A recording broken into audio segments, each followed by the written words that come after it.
Something is happening at the 2026 Miami Open, and the world of tennis is not ready for it. The biggest story of the tournament is a player who hasn't even played a match. It's not the number one seed, not a Grand Slam champion, not even a top 10 player.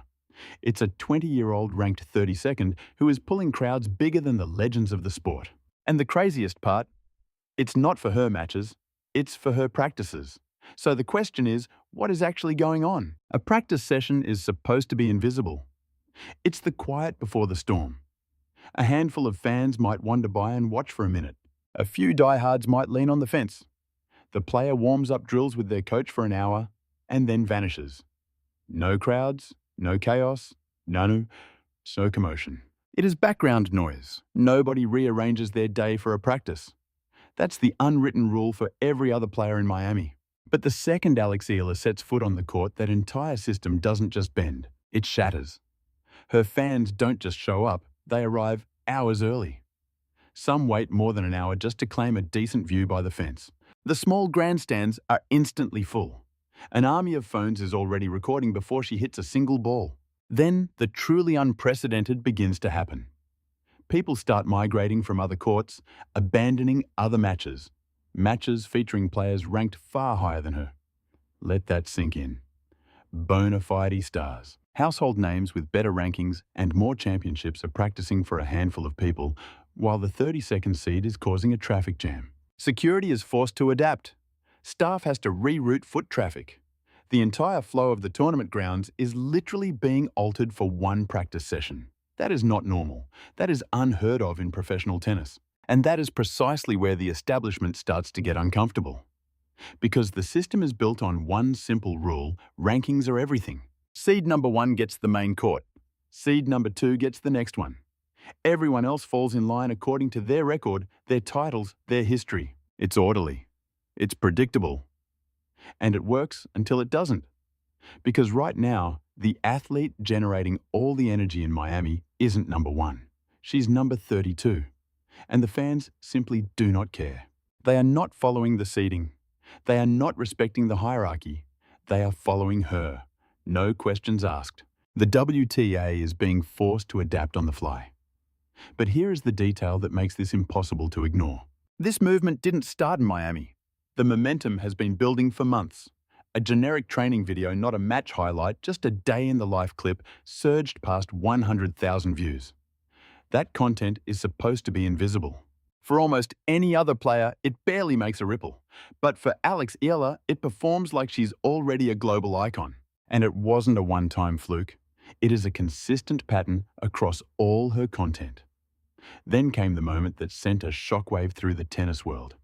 Her press conference at the Australian Open drew more than 170,000 viewers. That's more than superstars like Novak Djokovic, Aryna Sabalenka, and Iga Swiatek. Just process that. A press conference that outperformed multiple Grand Slam champions. That isn't just fan engagement, that is a market demand. And demand on that scale is never an accident, which is why a very powerful comparison is starting to be made. Back in 2021, Emma Raducanu stunned the world. An unknown qualifier ranked deep outside the spotlight went on a fairy tale run at the US Open. She won the entire major without dropping a single set. It was a bolt of lightning. The story went viral. The media went into a frenzy. A flood of new fans poured into tennis. For a brief moment, the sport was transformed. Now industry analysts are beginning to see a familiar energy, a young talent, an electrifying story, and a global audience that is growing at an explosive rate. But there is one fundamental difference. Raducanu's fame was a 2-week explosion. Eala's rise has never stopped. It didn't vanish after one tournament. It didn't fizzle out after a hard loss. It has continued to build, crossing continents, gaining strength month after month. This all points to a much bigger question. What is truly fueling this phenomenon? The answer isn't about rankings. It's about something infinitely more powerful, a real emotional and profound connection. Because Eala is not just another player rising in the sport. She is the hope of a nation. The Philippines, a country of more than 110 million people, has never had a tennis hero on this stage before. The moment she broke through, the entire landscape shifted. When she made her incredible run in Miami last year, as a wildcard upsetting giants of the game, the reaction was not subtle.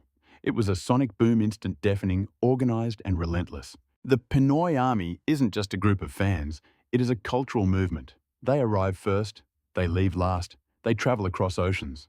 They pack every stadium, every practice court, every press conference, anywhere she goes, they go.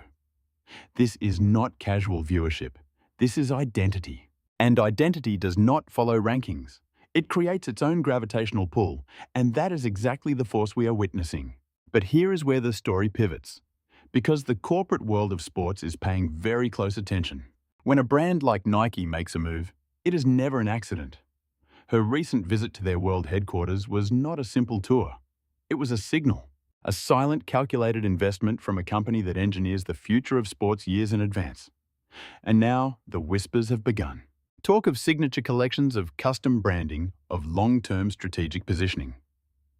These are not conversations you have about the 32nd ranked player in the world. These are plans you make for icons, for athletes with the power to become bigger than the game itself. And when a titan like Nike starts to make that kind of wager, the rest of the industry takes notice. Because they all understand the subtext. This is no longer about what she has already done. It is about what she is destined to become.